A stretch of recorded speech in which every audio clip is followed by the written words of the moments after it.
नमस्कार, मैं हूं अनुपम कुमार और आप देख रहे हैं मिरर मीडिया का खास कार्यक्रम खबरनामा। बात करेंगे हम तमाम बड़ी खबरों की, लेकिन उससे पहले एक नजर डालते हैं आज की सुर्खियों पर।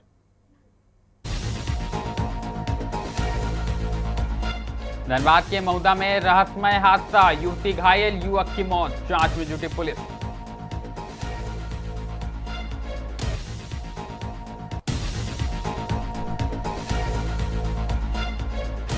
देवघर में खेल महाकुंभ का आगाज, मोहनपुर में T10 क्रिकेट टूर्नामेंट में निखरेगी युवा प्रतिभा।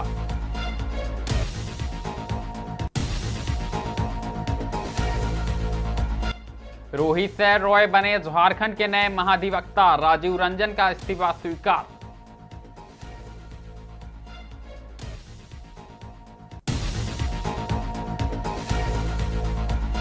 अवैध लोहा कटाई से BCCL की संपत्ति पर खतरा, बंद रोपवे बना चोरों का निशाना।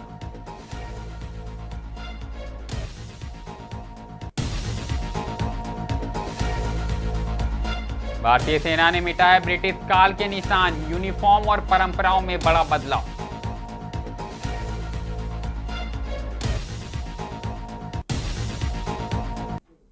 अब खबरें विस्तार से।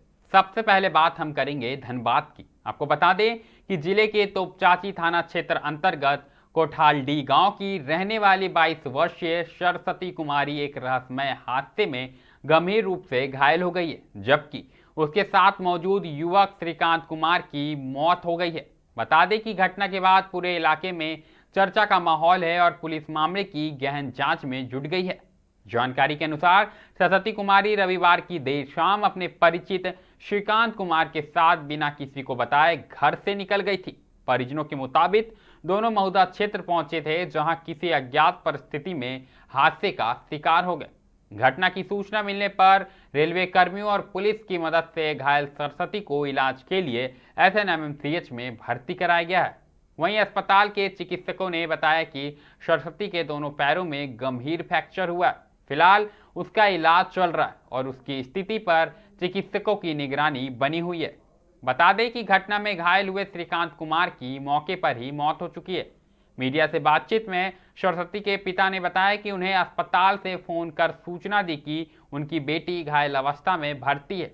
उन्होंने बताया कि सरस्वती के साथ उसका परिचित श्रीकांत कुमार भी था, जिसकी घटना में मौत हो गई है। फिलहाल पुलिस पूरे मामले को लेकर सवाल खड़े हो गई है और बता दें कि पुलिस पूरे मामले को लेकर जांच कर रही है। अभी तक यह स्पष्ट नहीं हो पाया है कि दोनों रेलवे ट्रैक के समीप कैसे पहुंचे, उनके साथ आखिर क्या घटना घटी और युवक की मौत किन परिस्थितियों में हुई। पुलिस सभी पहलुओं को ध्यान में रखकर जांच कर रही है तथा घटनास्थल से जुड़े तथ्यों और परिस्थितियों की पड़ताल में जुटी हुई है। पहले आप सुनिए सरस्वती के पिता का क्या कुछ कहना है। देखिए, कल शाम से हम लड़की को खोज रहे थे। ये हॉस्पिटल से फोन गया, बस ये इतना ही जानते हैं। कहाँ की रहने वाली है? ये तो कोटाली कहाँ की रहने वाली है? कोटाली तब चाची प्रखंड का। इनके साथ हुआ क्या? हुआ क्या है, कैसे हम जानकारी अभी तो नहीं बता सकते हैं। कल से खोज रहे थे, हॉस्पिटल से फोन आया, तब हम लोग इधर आए। क्या सूचना मिला? सुंदर हॉस्पिटल में क्या हुआ था इसके साथ? पता नहीं, हम कैसे भी बता सकते हैं। तो इनका काम भी है, ये भी काम है। ये रेलवे पुलिस वाला बोल रहा है, कहा ट्रेन के बगल में मिला है। ट्रेन को कभी का यूज नहीं है क्या? हाँ, ट्रेन में पूरी हुई। पता नहीं है। वो तो बोल रहा है, तो हम लोग बैठे थे तो नींद लग गया। इसके साथ और भी बैठे? कोई लड़का था इसका साथ। इसका दोस्त था कि भाई था? दोस्त नहीं, लवर होगा। दोनों घर से निकले? हाँ, क्या बोल के निकले? कुछ बोल के नहीं निकले थे। हम लोग रात भर खोजते रहे। अच्छा, कल रात से लड़की गए? हाँ, लड़की कहाँ की रहने वाली है? कोटाली तब चाची प्रखंड। कौन सा थाना होता है? तब चाची तो कभी थाना होता है। अरे ये जो इनके साथ एक लड़का था उनका। अगली खबर की बात करें तो अगली खबर देवघर जिले से आई है। आपको बता दें कि ग्रामीण क्षेत्रों की खेल प्रतिभाओं को नई पहचान दिलाने और युवाओं को बेहतर मंच उपलब्ध कराने के उद्देश्य से मोहनपुर में T10 क्रिकेट टूर्नामेंट एवं खेल महाकुंभ का भव्य शुभारंभ किया गया। उद्घाटन समारोह के साथ ही पूरे क्षेत्र में खेलों को लेकर उत्साह का माहौल देखने को मिला। यह आयोजन आगामी 21 जून तक चलेगा, जिसमें बड़ी संख्या में खिलाड़ी विभिन्न प्रतियोगिताओं में भाग लेकर अपनी क्षमता का प्रदर्शन करेंगे।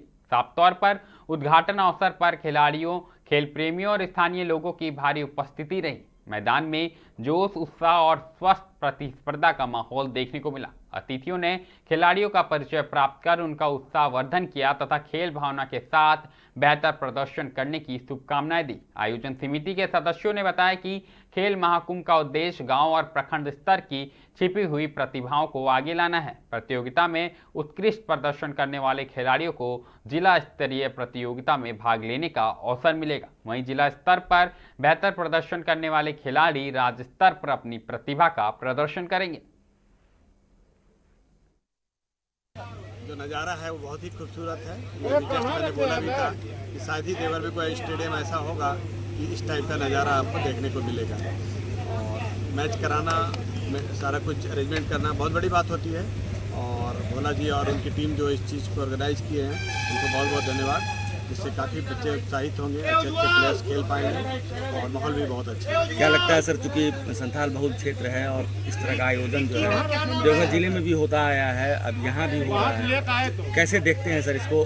क्या संदेश जाएगा युवाओं के प्रति इस तरह के खेल के आयोजन को? क्रिकेट एक ऐसा चीज़ है कि टूर्नामेंट चाहे वो आदिवासी इलाका हो, शहरी इलाका हो, हर जगह लोग खेलते हैं। और क्रिकेट को तो ऐसा खेल है कि आज के दिन में हर बच्चों के दिलों में क्रिकेट है, विशेष करके अपने देश में।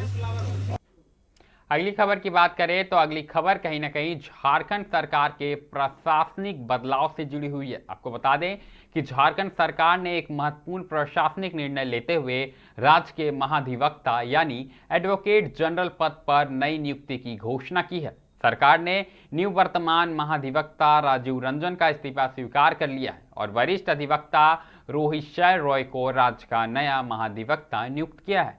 इस संबंध में विधि विभाग की ओर से अधिसूचना जारी कर दी गई है। रोहित शय रॉय अब राज्य सरकार के प्रमुख विधिक सलाहकार के रूप में कार्य करेंगे और विभिन्न न्यायिक मामलों में सरकार का पक्ष रखेंगे।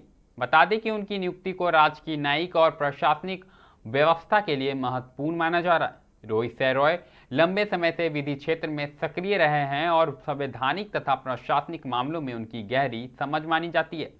सरकार को उम्मीद है कि उनके अनुभव का लाभ राज्य के महत्वपूर्ण कानूनी मामलों को मिलेगा। साफ तौर पर राजीव रंजन के कार्यकाल के दौरान कई अहम मामलों में राज्य सरकार का प्रभावी पक्ष रखा गया। सरकार ने उनके योगदान की सराहना करते हुए उन्हें भविष्य के लिए शुभकामनाएं दी है। नई नियुक्ति के साथ ही राज्य की कानून व्यवस्था में नए अध्याय की शुरुआत मानी जा रही है। राजनीतिक और कानूनी हलकमों में इस फैसले को लेकर चर्चा का माहौल है।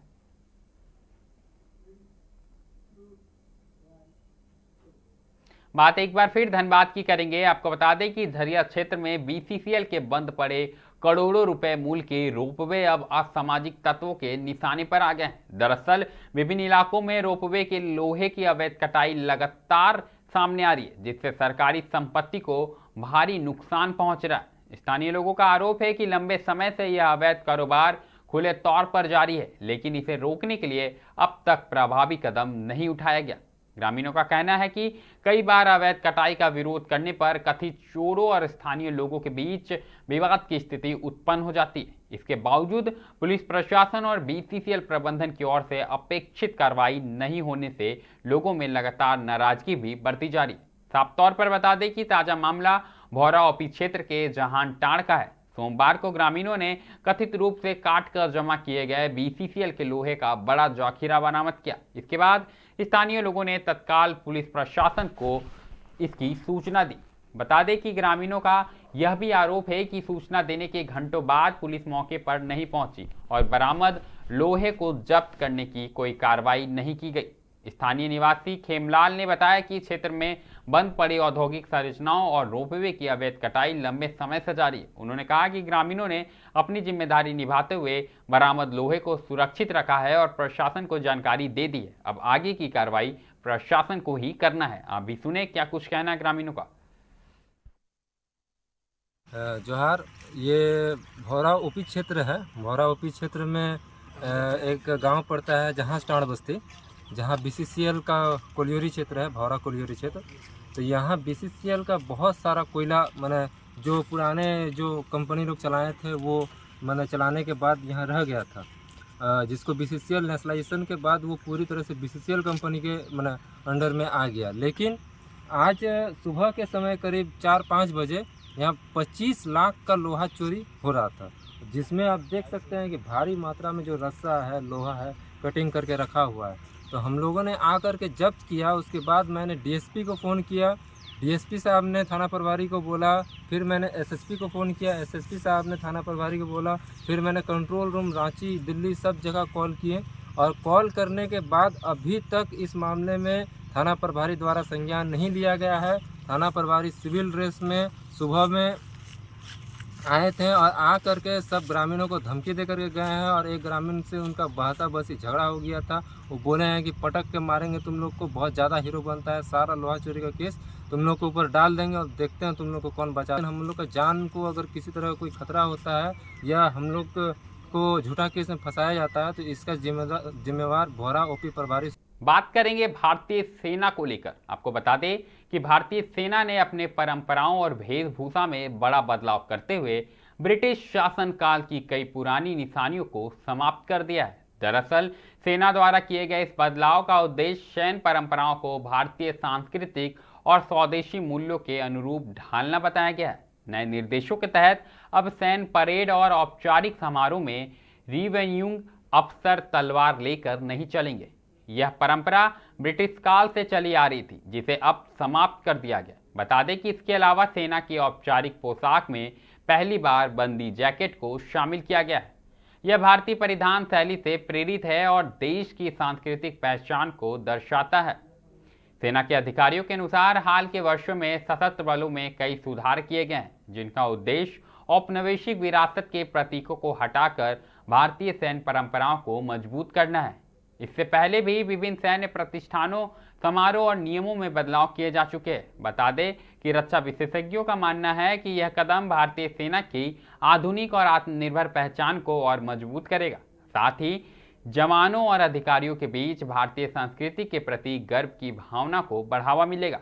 सेना में किए गए ये बदलाव भारतीयकरण की व्यापक प्रक्रिया का हिस्सा माने जा रहे, जिसके तहत सैन्य परंपराओं को देश की ऐतिहासिक और सांस्कृतिक विरासत से जोड़ा जा रहा है।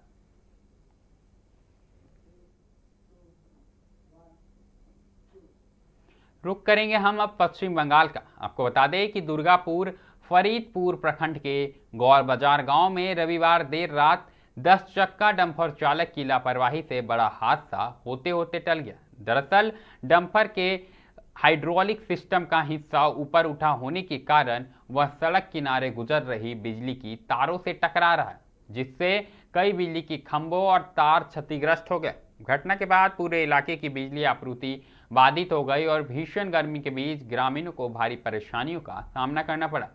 स्थानीय निवासियों ने बताया कि देर रात डंपर सड़क से गुजर रहा था। इसी दौरान वाहन का ऊपरी हिस्सा बिजली के तारों से टकरा गया, जिससे तार टूटकर नीचे गिर गए और कई खंभे भी क्षतिग्रस्त हो गए। घटना की आवाज सुनकर आसपास के लोग मौके पर पहुंचे और डंपर के खलासी को पकड़ लिया। हालांकि चालक अंधेरे का फायदा उठाकर मौके से फरार हो गया। ग्रामीणों के अनुसार बाद में कुछ लोगों ने वाहन को छोड़ दिया, जिसके बाद चालक लेकर वहां से निकल गया। घटना की जानकारी तुरंत स्थानीय पुलिस को दी गई और उसके बाद पुलिस ने मौके पर पहुंचकर चालक और उसके ड्राइवर से पूछताछ की प्रक्रिया शुरू कर दी। आप भी सुने क्या कुछ कहना है ग्रामीणों का। জিনিস তো ঘরে বাড়িতে শুয়েছিলাম, শুয়ে থাকার পরে আমি যখন বাড়িতে যখন বলছি তার ছিঁচছে বাড়ি থেকে উঠে পরে দেখছি যে গাড়িতে একটা হাইড্রোলিক করে আসছে। হাইড্রোলিক অবস্থাতে আমি তারটা দেখছি ছিঁচে আটকা গাড়ি ধর ধর ধর ধর করছে, গাড়ি দাঁড়িয়ে গেছে। এখানে সিপিক গেলা ছিল, এখানে সিপিক বললাম সাপিক গেলা বলছে ধর ধর ধর ধর করলাম। খালাসি ছিল বাড়ির মা দিকে নামালাম, খালাসিকে 2 থাপা দিয়েছি। দেওয়ার পরে কাজল বলেছিল, এখানে কাজল কলার ধরেছে, কাজলকে ঝটকায় ফেলে দিয়ে খালাসি চলে গেল। ড্রাইভার তার এখন ছিল না, সেই অবস্থাতে ড্রাইভার ছিল না। কালকে রাত্রে ঘটনা বলতে গেলে মানে কালকে ইলেকট্রিক পোলগুলো তারগুলো মানে ছিঁড়ে ছিঁড়ে আসছিল। তারপর আমরা সব বাইরে বেরিয়ে আসার পর দেখছি পোলগুলো ভেঙে পড়ে গেছে। ঠিক আছে, তারপর ফ্রিজের মানে বাড়িতে ফ্রিজের ভরা আছে, কারেন্টের ব্যাপার নেই। তারপরে আইসক্রিমগুলো সব বলে গেছে, সকালবেলায় দেখলাম। আপনি আইসক্রিমের ব্যবসা করেন? আইসক্রিম ব্যবসা। কত আইসক্রিম ছিল? আইসক্রিম এখন মোটামুটি 15,000 টাকার মতো আইসক্রিম ছিল। এখন কি চাইছেন? এখন চাইছি সেগুলো দায়িত্বপূর্ণগুলো মানে তাদেরকে ব্যবহার করতে হবে। अगली खबर सांस्कृतिक विरासत की नई पहचान से जुड़ी हुई है। आपको बता दें कि झारखंड की समृद्ध सांस्कृतिक विरासत और पारंपरिक हस्तशिल्प को राष्ट्रीय ही नहीं बल्कि वैश्विक स्तर पर नई पहचान मिली है। राज्य के 11 पारंपरिक उत्पादों को भौगोलिक संकेतक यानी जीआई टैग प्रदान किया गया। इस उपलब्धि से झारखंड के कारीगरों, बुनकरों और लोक कलाकारों में उत्साह का माहौल है। बता दें कि जीआई टैग प्राप्त करने वाले प्रमुख उत्पादों में कुचाई सिल्क, तसर सिल्क, सोहराई पेंटिंग और जादो पाटिया पेंटिंग शामिल है। इन उत्पादों की विशिष्टता, पारंपरिक निर्माण शैली और क्षेत्रीय पहचान को देखते हुए इन्हें यह सम्मान मिला है। जीआई टैग किसी उत्पाद की मौलिकता और उसके विशेष भौगोलिक क्षेत्र से जुड़े होने का प्रमाण माना जाता है। विशेषज्ञों का मानना है कि जीआई टैग मिलने से इन उत्पादों की देश विदेश में मांग बढ़ेगी और स्थानीय कलाकारों तथा शिल्पकारों को बेहतर बाजार उपलब्ध होगा। इससे रोजगार के नए अवसर भी सृजित होंगे। बता दें कि राज्य की पारंपरिक कला संस्कृति को संरक्षण मिलेगा। राज्य सरकार ने इस उपलब्धि को झारखंड की सांस्कृतिक पहचान के लिए महत्वपूर्ण कदम बताया है। साफ तौर पर अधिकारियों के अनुसार जीआई टैग प्राप्त उत्पादकों के प्रचार प्रसार और विपणन को बढ़ावा देने के लिए विशेष योजनाएं भी तैयार की जा रही है ताकि इनकी पहुंच अंतर्राष्ट्रीय बाजार तक सुनिश्चित हो सके। झारखंड की लोक कला और हस्तशिल्प को मिली यह पहचान राज्य के लिए गौरव का विषय है और इससे स्थानीय कारीगरों की आर्थिक स्थिति मजबूत होने की उम्मीद जताई जा रही है।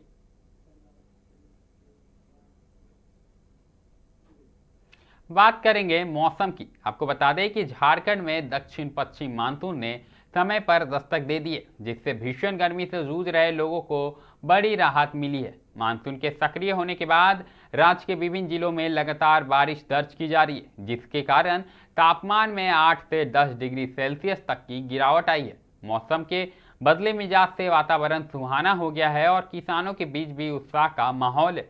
वहीं बात करें तो मौसम विज्ञान विभाग के अनुसार अगले 4 दिनों तक राज्य के कई हिस्सों में तेज हवाओं के साथ बारिश में गर्जन और वज्रपात की संभावना बनी हुई है। इसे देखते हुए 15 से 16 जिलों के लिए ऑरेंज और येलो अलर्ट जारी किया गया।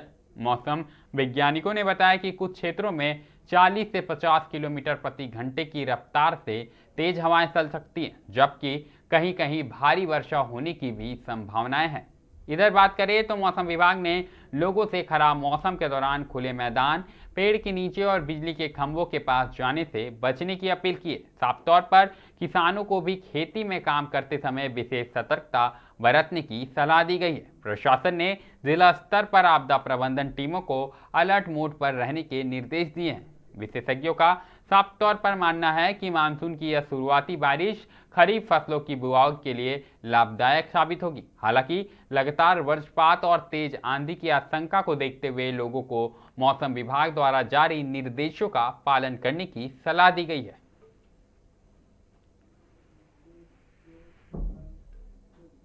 खबरनामा में अभी के लिए फिलहाल इतना ही। ऐसी तमाम बड़ी खबरों से लगातार हम आपको अवगत कराते रहेंगे।